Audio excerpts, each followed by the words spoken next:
రైతు భరోసా అంటే అన్నదాత సుఖీభవ ఇవ్వలేదు. రైతు భరోసా కేంద్రాలు నిర్వీర్యం చేశారు. భరోసా కేంద్రానికి ఉన్న వైఎస్ఆర్ గారి బొమ్మని, జగనన్న బొమ్మని తీసేస్తారు. వైఎస్ఆర్ క్లినిక్ ఉన్న వైఎస్ఆర్ గారి పేరు తీసేస్తారు. నిజంగా మీరు నిజమైన నాయకులైతే, మీకు చిత్తశుద్ధి ఉంటే జగనన్న చేసిన దానికన్నా గొప్పగా పరిపాలించండి.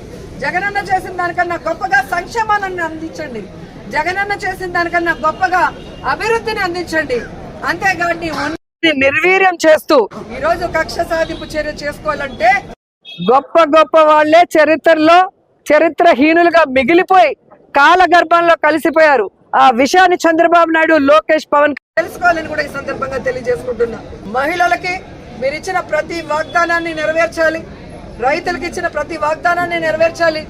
యువకులకు ఇచ్చిన ప్రతి వాగ్దానాన్ని నెరవేర్చాలని కూడా కోరుకుంటూ, జగనన్న ఇచ్చేటివి ఆపేశారు, కనీసం మీరు చెప్పినవైనా కంటిన్యూ చేయండి అని కోరుకుంటూ, ఈరోజు ఈ వెన్నుపోటు దినోత్సవంలో ప్రజలకి అండగా నిలబడిన వైఎస్ఆర్ కాంగ్రెస్ పార్టీ సైనికులందరికీ పేరు పేరున పాదాభివందనాలు తెలియజేసుకుంటూ, వైఎస్ఆర్సీపీ అంటే ప్రజల పార్టీ, ప్రజల కోసం పుట్టిన పార్టీ, ప్రజల్లో నుంచి వచ్చిన పార్టీ.